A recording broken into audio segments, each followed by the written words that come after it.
Mari Bapak Ibu dan sahabat orang muda, kita satu dalam doa. Tuhan Yesus, Bapa yang baik, kami bersyukur dan bersuka cita. Terima kasih banyak ya Tuhan, melewati berbagai hari-hari yang berat. Kami juga melewati kedukaan dan berbagai pergumulan.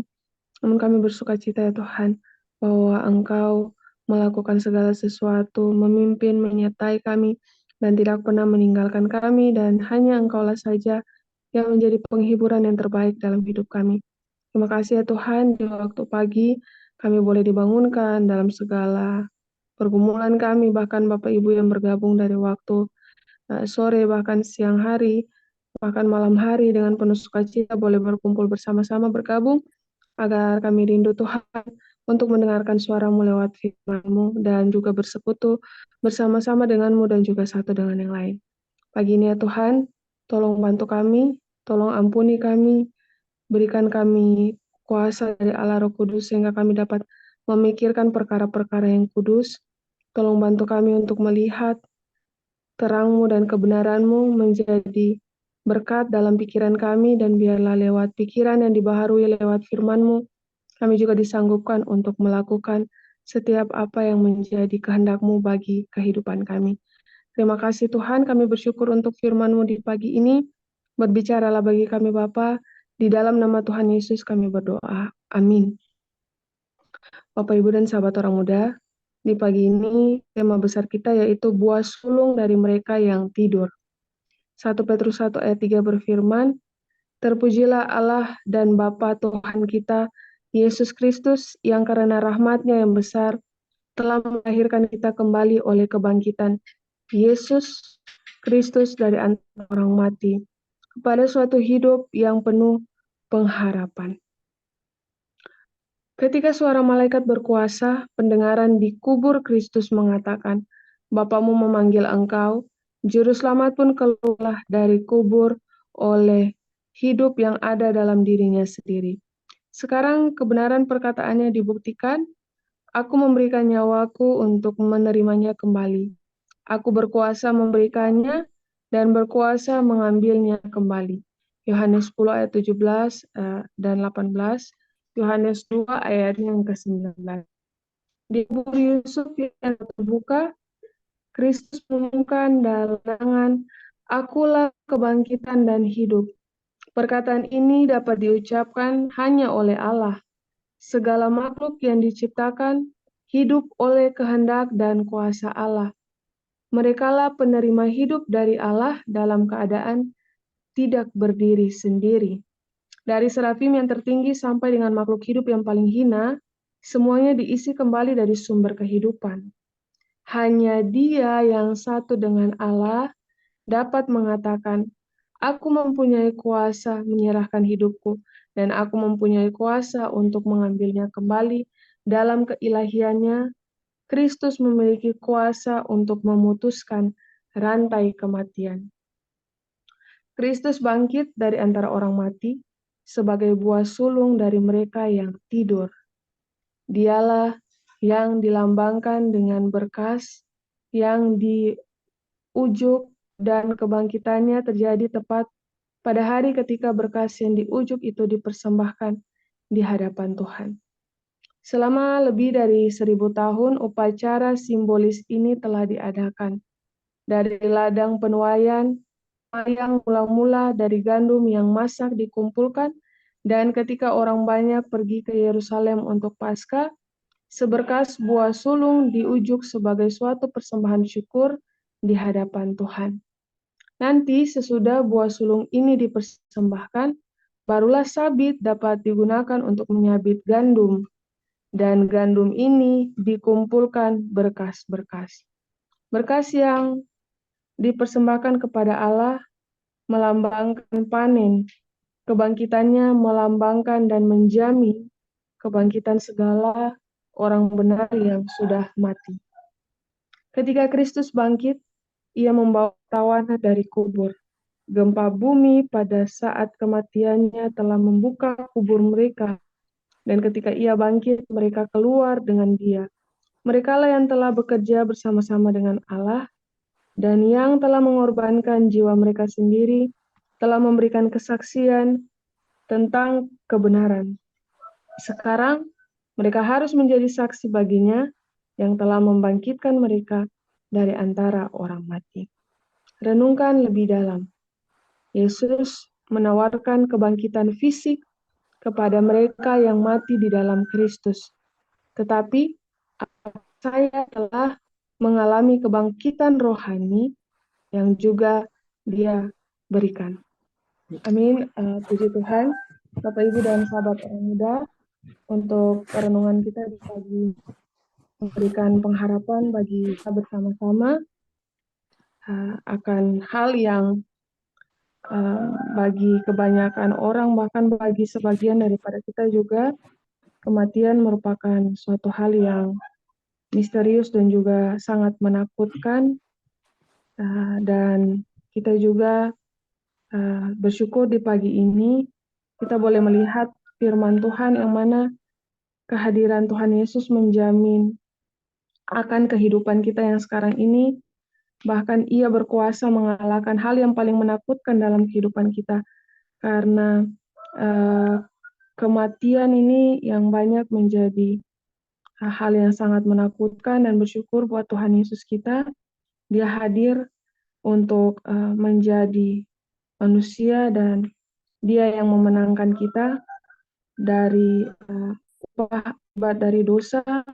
Setiap kita harus mati, dan bersyukur bahwa Yesus memenangkan kita dari kematian kita, dan ada pengharapan bahwa sebagaimana Ia bangkit, kita juga akan bangkit. Perenungan ini mungkin berulang-ulang kali diwartakan di dalam berbagai kesempatan. Mungkin kita sudah mendengarkan betapa Tuhan Yesus kita berkuasa, bahkan setiap tahun kita kembali ada dalam perayaan-perayaan yang mengingat pengorbanan Yesus, kematiannya, bahkan juga kebangkitannya setiap tahun selalu berulang-ulang kali ada perayaan-perayaan dan diingatkan kembali.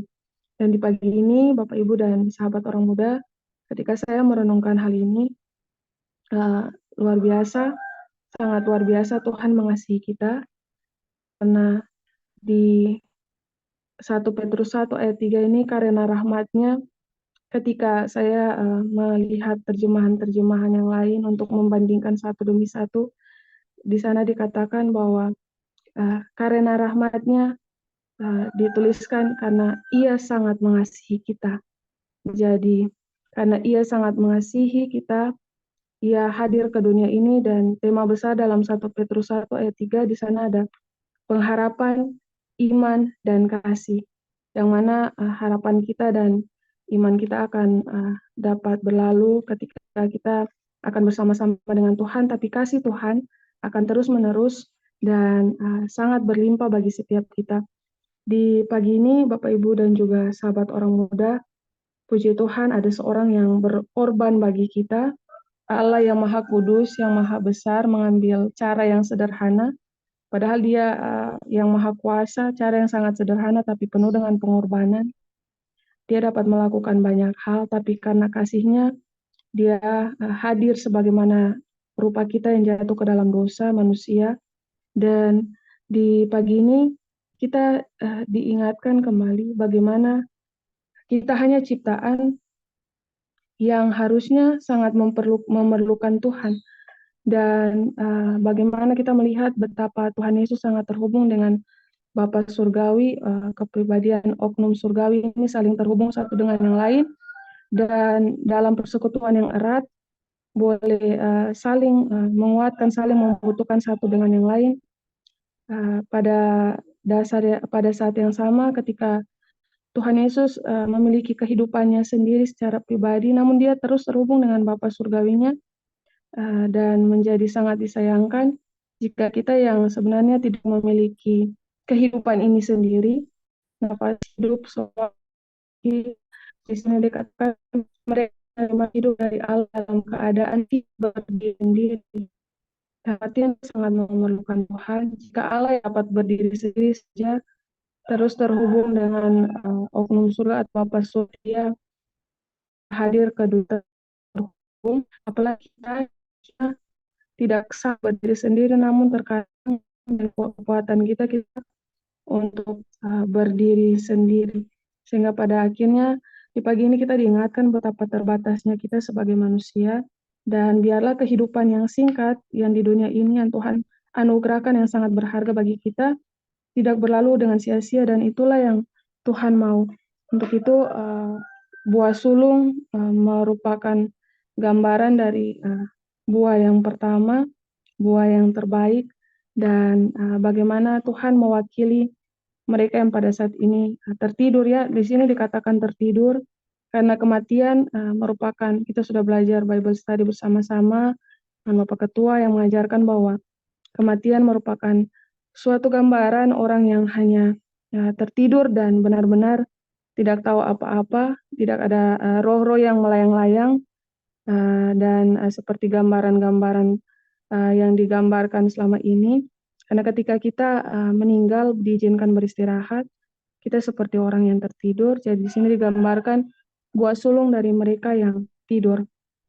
Namun pertanyaan yang paling menarik ketika saya merenungkan firman Tuhan ini, direnungkan lebih dalam, Yesus menawarkan kebangkitan fisik kepada mereka yang mati di dalam Kristus, tetapi apakah saya telah mengalami kebangkitan rohani yang juga Dia berikan? Ya, saat ini kita mungkin belum mengalami kematian secara fisik, Tuhan masih mengizinkan kita, mengaruniakan kita kehidupan, namun yang menjadi pertanyaan lebih mendalam di bawah, tetapi apakah saya telah mengalami kebangkitan rohani yang juga Dia berikan, ataukah sebaliknya, saya juga mati secara rohani? Kalau kita melihat orang yang tertidur tidak bisa makan, tidak bisa beraktivitas, tidak bisa bernafas, tidak bisa makan, tidak bisa berolahraga. Kalau digambarkan dalam kerohanian, bernafas adalah doa, makan adalah mempelajari firman Tuhan, dan olahraga merupakan bagian yang penting juga adalah bersaksi. Dan ketika melihat kehidupan kerohanian saya, apakah secara pribadi saya setiap hari benar-benar hidup secara rohani, dalam artian saya terhubung dengan Tuhan Yesus, saya ada dalam persekutuan doa, kemudian saya juga mempelajari firman, dan juga saya menyaksikan betapa baiknya Tuhan yang saya kepada orang-orang di sekeliling saya, ataukah tanpa saya sadari, saya sudah mengalami kematian secara rohani, saya tidak mempelajari Alkitab lagi, saya tidak berdoa lagi secara pribadi, atau juga saya tidak menyaksikan kebaikan-kebaikan Tuhan dalam kehidupan saya secara pribadi. Jadi ini yang sangat penting bagi kita yang hidup, karena lebih percuma lagi kalau kita hidup tapi kita mati secara rohani. Untuk itu kematiannya memberikan kita suatu penguatan di pagi ini, sehingga Petrus memuji Tuhan, terpujilah Allah dan Bapa kita Tuhan Yesus Kristus yang melahirkan kita kembali oleh kebangkitan Yesus dari antara orang mati. Jadi bukan hanya kematian fisik yang kita dapat rasakan, karena kalau kita tertidur, sebenarnya kita sudah merasakan kematian. Karena pada waktu kita tidur, kita tidak tahu kita bangun atau tidak, tapi ketika Tuhan membangunkan kita di pagi hari, menandakan bahwa itu adalah anugerah rahmat Tuhan yang terbesar. Kita merasakan setiap pagi kebangkitan yang Tuhan boleh berikan, karena benar-benar kalau kita tidak tahu apa-apa, dan jika Tuhan masih mengizinkan kita untuk bangkit, bangun di pagi ini, marilah kita gunakan waktu dan kesempatan yang Tuhan berikan juga dalam kerohanian kita secara pribadi. Biarlah kehidupan kita boleh senantiasa dituntun untuk lebih dekat lagi dengan Tuhan, lewat meminta kuasa daripada Allah Roh Kudus dalam kehidupan kita bersama. Kemudian juga boleh ada dalam doa secara pribadi, jangan meninggalkan doa secara pribadi, sekalipun kita ada dalam persekutuan doa bersama-sama, kita dapat saling menguatkan secara pribadi dalam doa, tapi biarlah kita juga secara pribadi boleh terus terhubung dengan Tuhan Yesus dalam doa-doa pribadi. Bukan hanya itu saja, tapi sebagaimana gambaran suatu kehidupan adalah ketika kita dapat bernafas, kita dapat makan, kita juga dapat berolahraga, karena ini 3 bagian yang sangat penting dalam hidup kita untuk menjaga kesehatan kita dan untuk menjaga keberlangsungan hidup kita. Itu sangat penting untuk terhubung dengan Tuhan. Melebihi semua itu, kita punya Tuhan Yesus yang sangat mengasihi kita, sehingga di pagi ini kalau kita renungkan kembali Bapak Ibu setiap hari, mari kita renungkan kehidupan Tuhan Yesus. Bagaimana pengorbanannya, bersyukur bahwa saat ini dia sedang dalam rupa manusia menjadi imam besar kita di surga. Sehingga Tuhan Yesus dalam keilahiannya digambarkan bahwa pada saat ini dia hanya sebagai imam besar di surga, dan bersyukur bahwa Tuhan Yesus dan juga oknum ilahi memberikan kita Allah Roh Kudus yang dapat mendampingi kita, karena kalau sebagai dalam wujud manusia tidak bisa kemana-mana, hanya satu tempat saja, kita manusia juga terbatas, namun bersyukur bahwa kita punya Tuhan yang tidak terbatas. Lewat kematiannya, lewat kebangkitannya, kita dianugerahkan kuasa yang sangat terindah. Jadi kurang apa Tuhan dalam menyayangi kita. Dia mati, dia bangkit untuk keselamatan kita, dia menghidupkan kehidupan kita, dan setelah dia bangkit pun dia ke surga, dia juga memberikan kuasa Allah Roh Kudus. Jadi sebagaimana tidak ada yang dapat mengambil daripada Tuhan Yesus, kita juga diberikan kesempatan yang indah ketika kita memilih berada di hadirat Tuhan. Mungkin setan dan kita akan ada yang masuk ke hadirat kita, akan ada banyak penderitaan yang kita. Mungkin setan dapat menyiksa kita secara fisik, oknum-oknum yang dipakai oleh setan dapat menyiksa kita sebagaimana para martir, menyiksa tubuh kita secara fisik, juga secara dalam banyak hal, tapi tidak dapat kita dengan Tuhan terus, tidak dapat memisahkan kita daripada juru selamat kita ketika kita mau terus terhubung terus menerus. Jadi pagi ini Bapak Ibu dan sahabat orang muda, kalau kita masih ada dalam keadaan yang nyaman, belum ada peperangan yang terjadi, belum ada banyak hal yang terjadi, kesukaran-kesukaran, mungkin kita masih lebih menikmati hidup. Mengapa kita tidak menghargainya dengan lebih lagi terhubung dengan Tuhan Yesus yang adalah kebenaran, yang adalah kebangkitan dan hidup. Jadi pagi ini bersyukur Bapak Ibu dan sahabat orang muda, mari kita terus mengingat di mana kita harus menaruh pengharapan kita, karena kita masih hidup di tengah-tengah dunia yang mana kita sangat memerlukan harapan, dan bersyukur untuk Tuhan Yesus. Segala sesuatu yang kita perlukan ada di dalamnya. Untuk itu kenapa kita menaruh harapan kepada orang lain, atau menaruh harapan kepada hal-hal yang semu. Dan kalau kita ada dalam masalah, kita mencari pengharapan di tempat lain lebih daripada Tuhan. Kalau kita sakit, mungkin kita lebih menaruh pengharapan kepada dokter. Kalau kita dalam finansial yang bermasalah, mungkin kita lebih menaruh pengharapan kepada orang-orang yang dapat membantu kita secara finansial, atau juga dalam berbagai hal yang lain. Pagi ini kita diingatkan kembali bahwa kehidupan kita pun bukan milik kita sendiri. Kita tidak berdiri dalam keadaan kita secara pribadi masing-masing. Untuk itu Bapak Ibu dan sahabat orang muda, mari terus bergantung dan mari menyelidiki lagi di pagi ini. Renungkan lebih dalam lagi. Tuhan mau Yesus menawarkan kebangkitan fisik kepada mereka yang mati di dalam Kristus. Tetapi apakah saya telah mengalami kebangkitan rohani yang juga Dia berikan? Masing-masing kita boleh merenungkan secara pribadi, hanya kita yang tahu dengan Tuhan. Apakah kita sudah mengalami kebangkitan rohani? Kita sudah boleh dalam artian terhubung dengan Tuhan dalam doa secara pribadi, dalam pembelajaran Alkitab secara pribadi, dalam juga menyaksikan dalam hidup kita betapa baiknya Tuhan yang kita sembah. Dan puji Tuhan Bapak Ibu dan sahabat orang muda, untuk perenungan kita di pagi ini, kiranya menjadi penguatan bagi kita semua. Kita punya Tuhan Yesus yang luar biasa, yang melampaui Allah-Allah yang lain, terlalu dahsyat. Dia yang maha kuasa hadir dalam kesederhanaan, berkorban hadir menjadi manusia, berkorban bagi kita, dan juga bangkit untuk memenangkan kita, mewakili kita sebagai manusia yang berdosa ini.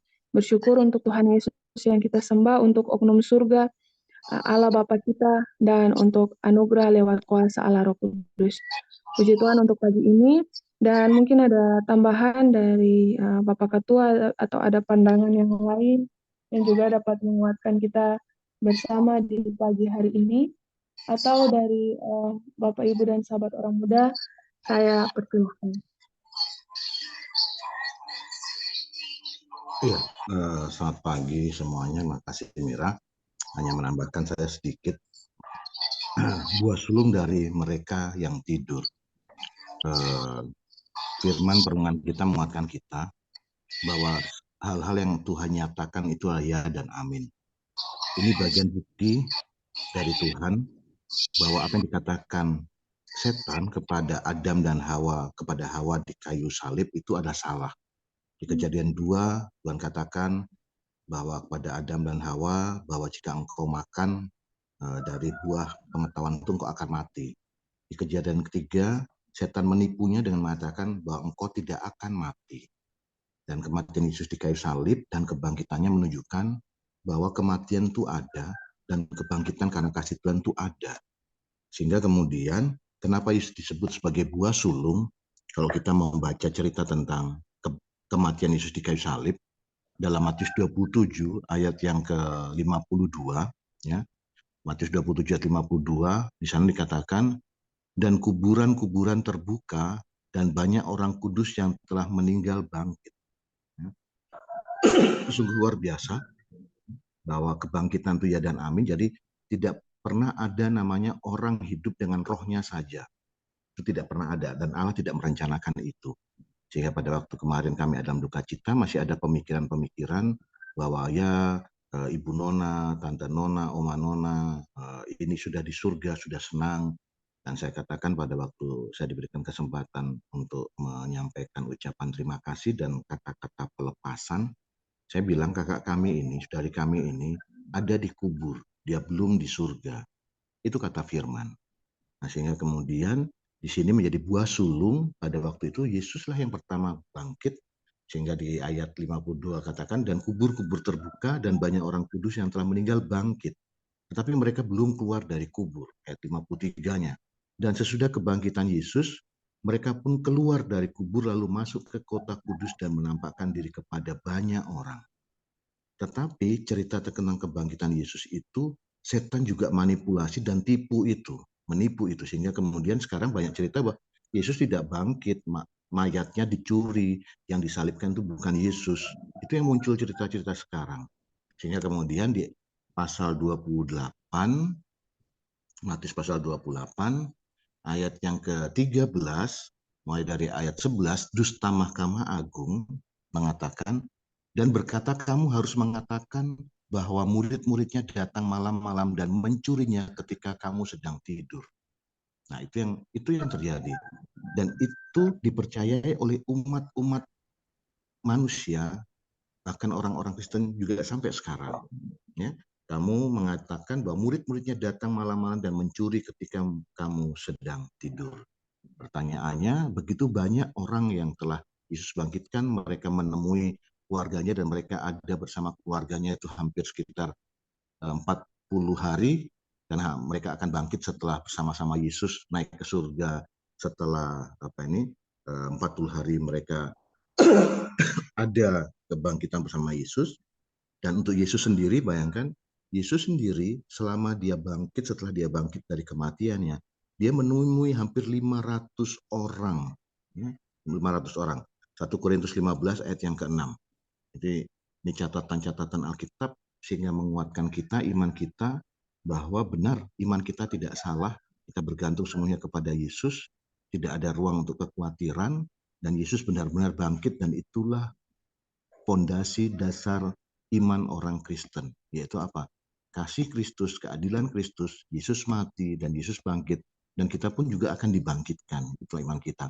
1 Korintus 15 ayat 6 mengatakan, sesudah ia menampakkan diri kepada lebih dari 500 saudara sekaligus. Bayangkan, Yesus menampakkan diri setelah bangkit kepada 500 lebih orang. Ya. dan kebanyakan dari mereka masih hidup sampai sekarang, tetapi beberapa di antaranya telah meninggal, dan yang terakhir Rasul Paulus katakan, dan yang terakhir ada menampakkan diri kepadanya waktu dia dalam perjalanan ke Damaskus. Nah, ini bagaimana mungkin dusta itu bisa diredam ya dengan bukti nyata. Dan kalau kita sebagai orang Kristen tadi sudah Mira nyatakan, kita tidak berubah juga dengan bukti nyata kasih Kristus, dengan bukti nyata kebangkitan itulah bukan cerita fiksi, bukan cerita omong kosong, surga itu suatu yang nyata. Kenapa kita tidak juga memiliki kebangkitan rohani? Jadi penting bagi kita untuk sekali lagi benar-benar yakin apa kata firman bahwa Yesus kita itu bangkit dan kematian itu adalah upah daripada dosa, dan kita harus mati, dan tubuh ini tidak bisa kita hidup secara roh. Tidak bisa. Alkitab, Tuhan tidak pernah merencanakan manusia hidup dengan rohnya saja. Di waktu terpisah antara tubuh dan roh, kita ada dalam kematian, kita tidak ada. Tapi Tuhan akan bangkitkan kita, dan itulah iman kita, dan kebenaran firman Tuhan tidak pernah bisa ditutup-tutupi. Sama seperti dosa, dosa yang adalah suatu nanti melambangkan bau yang busuk, tidak akan bisa ditutup-tutupi. Jika untuk menyelesaikan dosa, harus kita akui dan memohon ampun. Kebenaran pun tidak bisa ditutup-tutupi. Ya seperti semerbak bau-bauan yang menyenangkan, yang akan tetap menyebar keluar, kita akan menciumnya, orang lain akan menciumnya, dan itu menjadi sesuatu yang indah, dan itu bagian dari kehidupan kita sebagai anak-anak Tuhan, untuk juga apa? Saat sebelum kita menerima kebangkitan fisik, saat kita mati nanti, kita juga harus mengalami kebangkitan rohani, untuk lebih yakin teguh lagi akan iman kita dan percaya akan kuasa kemurahan Tuhan serta kasih Tuhan Yesus yang indah dan mulia itu. Mungkin itu yang bisa ditambahkan pagi hari ini mulai perenungan buah sulung dari mereka yang tidur. Tuhan Yesus berkati kita. Amin. Amin, terpujilah Tuhan. Terima kasih Bapak Ketua untuk perenungan di pagi ini. Bapak Ibu dan sahabat orang muda, mari kita yang masih hidup secara fisik, namun mari kita selidiki lagi, apakah saya mati secara rohani.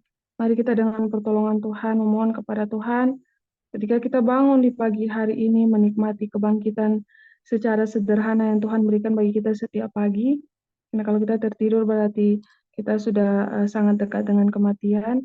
Namun kita sampai pagi hari, ini semua merupakan berkat Tuhan. Dan ketika kita terbangun di pagi hari, mari ingatan pertama kita, apakah kita juga bangkit secara rohani.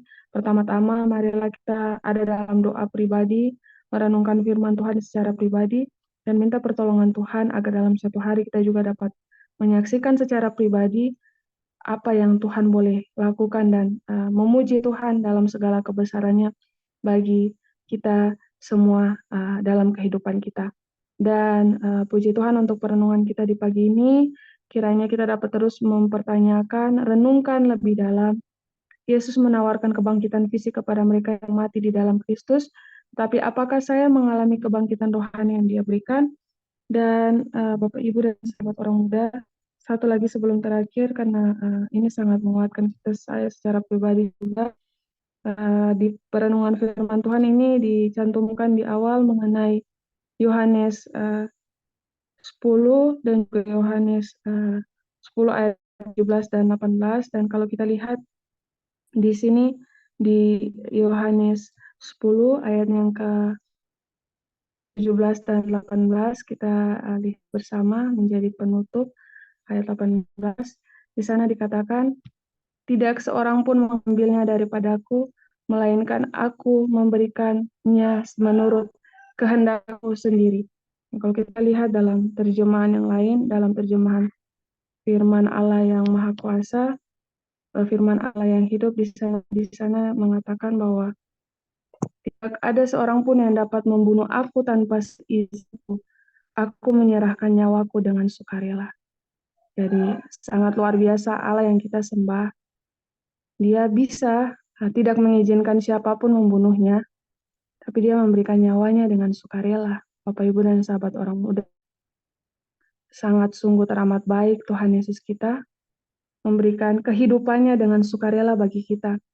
Ayah dan ibu kita sekalipun bahkan mungkin belum bisa memberikan kehidupan dengan sukarela bagi kita.